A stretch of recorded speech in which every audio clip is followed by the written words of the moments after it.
munaasabadan oo ahayd dufcaddii 12aad oo ay ku qalin jabiyeen in ka badan 1300 oo arday kuwaas oo dhameeyay qeybaha kala duwan ee kuliyadaha ay bixiso jaamacadda Soomaaliya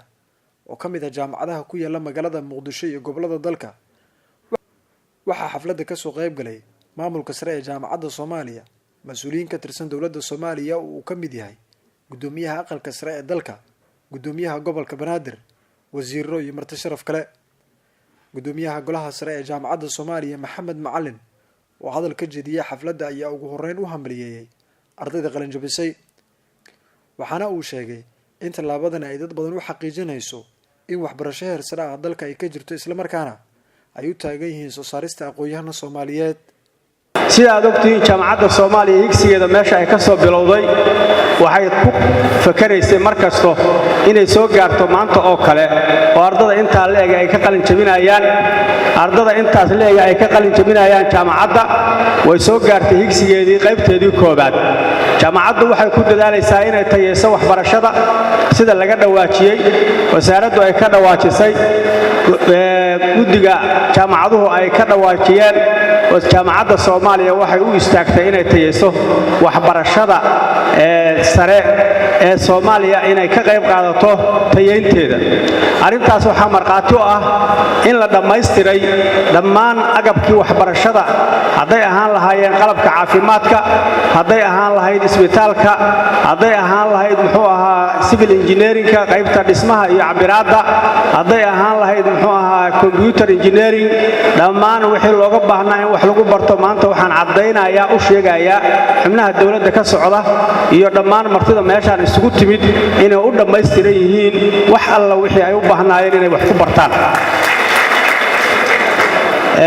khayr Allah siiyo hay'adihii nagala qayb galay horumarintaas hay'ado badan baa nagala qayb galay wasaaraddu qayb bay ka ahayd horumarinta muxuu ahaa waxbarashada tayada waxbarashada ee jaamacadda Soomaaliya waxa qayb ka ahaa safaaradda Turkiga waxa qayb ka ahayd hay'adda Tika waxa qayb ka ahaa hadii Ilaahay ku rooyahay hay'ado fara badan oo ka soo qayb galay inay horumariyaan jaamacadda Soomaaliya inta ay gacanta ku hayso wax ka horumariyaan ayadana waan meeshaan maanta aan joogno waan uga mahad celinayaa ayagana qaybaha ay ka soo qaateen gudoomiyaha aqalka sare ee dalka Cabdi Xaashi Cabdullaahi oo isna hadal ka jeediyay munaasabadda ayaa hambalyo u diray ardayda waxaana uu ku dhiirigeliyay in waxbarashadooda ay ku sii dadaalaan aqoonta iyo khibradda ay hayaan ay uga faa'iideeyaan dadka iyo dalkooda mid ka mid ah ardayda qalin jabisay oo isna hadlay ee sheegay inuu ku faraxsan yahay in isagoo dalkiisa jooga uu qaato shahaadada koowaad oo uu ka helay jaamacadda Soomaaliya isla markaana uu sheegay inuu kaga mahad celinayo maamulka iyo macallimiinta jaamacadda Soomaaliya oo suurageliyay raf weyn ah inaad iyo ogolaataan inaan soo istaago hortiina anigoo matalaya ama wakiil u ah dhammaan ardayda sanadka 2018-2019 ka qalin bedelanaysa jaamacadda dareenka iyo dadnimadu gaarka u tahay ee jaamacadda Soomaaliya haddaad iyo ogolaataan aniga oon cilmi badan iyo aqoon aan idinka dheerahay aan liigu garan inaan hortiinna soo istaago waxaad iyo ogolaataan inaan u mahad celiyo ugu horrayn aasasayaasha jaamacadda Soomaaliya macallimiinteenna qiimaha badan waalidiinteenna asxaabteenna iyo guud ahaan qof walba door ku lahaa maanta meesha aan soo gaarnay oo aan iyaga la'aantooda aysan suurtagal ahayn inaan qiimaha maanta aan yeelanayno iyo dadnimada naga muuqata inaysan naga muuqdeen